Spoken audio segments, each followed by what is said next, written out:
Today I'll be taking you on our staircase tour and we'll be sharing you the steps we took to create the look. So this was not a weekend project for us. As most of you already know, this was our first home renovation, and we weren't rushing to finish the job since we were not working on a set deadline. So this makeover went through four phases of transformation over a year. So when you first moved in, the house had a dated look: orange wood stains and flooring, pale yellow walls, dirty carpet. So first thing I did was painted the spindles. So these vertical railings are called spindles. So for our phase one transformation, I painted the spindles, baseboard, and the wall.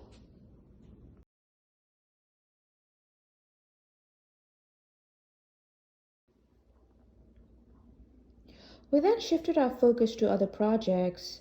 So the next year, as we were progressing with other projects, with freshly renovated living room with mirrors gone, fireplace makeover, and new flooring, the old stained carpet here stood out even more, so it had to go. So we were still contemplating if we wanted to replace the carpet or remove it and redo the stairs based on our budget. So we tore a corner to check and see what our stairs looked like underneath the carpet, and luckily we had pine wood and in good shape. So which really means is we saved a few $100s on the thread. Thread is this part where you step on it, and risers is this part. So we finally pulled the trigger and began our phase two transformation. So we ripped off the carpet and carpet padding. Ripping them off was a breeze, but removing zillions and millions of staples, tack strips took a while. I might have gained some muscles by end of this reno.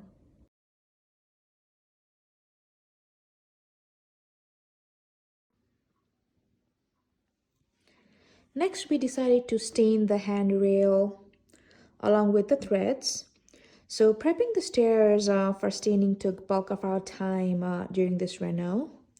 So the threads had a lot of paint drips and glue stuck initially. So we used paint stripping gel, citrus strip on both the threads and the handrail to remove the paint, glue, and stain. So this does help to remove them to a point, but not completely. So we had to sand them. So then came the sanding part, and it was difficult to tape off this area, since it's 2-story ceiling height. We couldn't just tape it off the whole section. So we just covered sections over here and here with plastic and drop cloth. And our house was covered with dust for days, including the walls.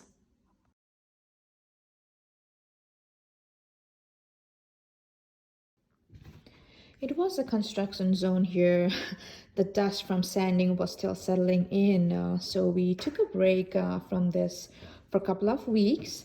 We then began our phase 3 transformation by painting the strings, which is this part, the risers, and the NEWEL post. So we also built these NEWEL posts, and I'll come back to it later. So unfortunately, we didn't have pine woods on our landing, which is this part. So we added wood on top of our subfloor and stained them all. So initially, all our NEWEL posts looked the same. So this was the original NEWEL post, and this is the one that we transferred. So I like the idea of having decorative NEWEL post, and I wanted them in 3 places. But buying pre-made NEWEL post and installing didn't make sense for us, simply because it was expensive and needed a lot of work, including tearing apart already stable railing. So we decided to build around the existing NEWEL post. So we started by wrapping MDF around the NEWEL post to add width, using wood glue to hold in place while nailing it. Next, we added another piece of MDF around the base. As you can see, the width difference here. So next, we added the molding in the corners here on the sides and on top of the base here to hide all the joints and make it look more decorative. We also added the wood strips, these ones, for more cohesive look. Next, we added MDF on top over here for the cap molding look. And finally, fill the nail holes with wood filler, lightly sanded and dusted.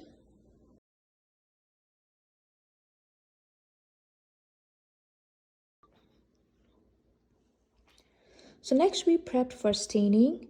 I wanted to match the stain color with the flooring, so the closest stain color I could get was from Minwax in classic gray.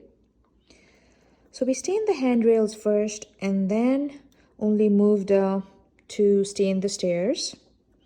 Our bedrooms are upstairs and we needed to use the stairs to commute. So we stained every other stair threads first. So basically we stained this part, skipped the next, and then stained the other.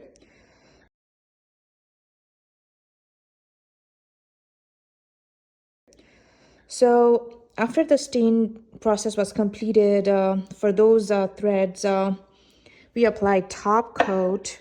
We used this poly Minwax Ultimate Floor Finish to seal the stains.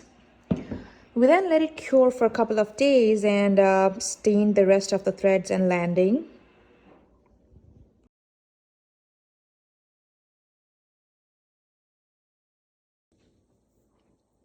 We completed the makeover about 1.5 years ago. It has been holding up great, except here where a pup digs his nail to change directions going up and down the stairs. I mean, he does that a few hundred times a day. Oh, hi! Hi! Okay, I'm going to show you how I touch up this section. As you can see, there's quite a few scratches from my pup's nails. Since it's a small area, I'm just gonna use brush to apply the stain.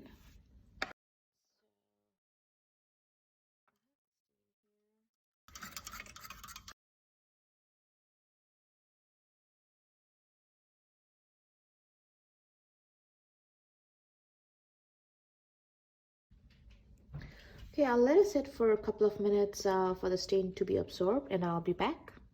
It's been about 12 minutes and I'm just using a rag to wipe off the stain.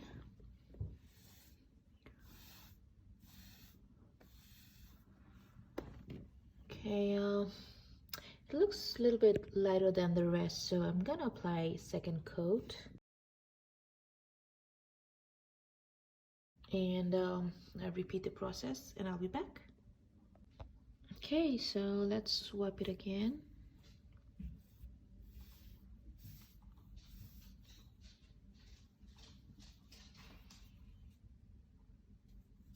So I think it looks good.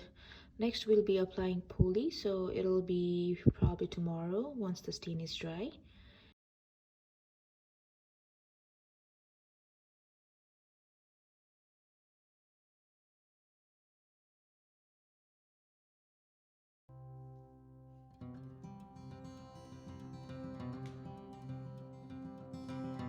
It's definitely a lot of work, but it's doable with patience and determination. And the end results sure brings me joy. Hope you enjoyed the tour, and let me know if you have any questions. Take care. Bye.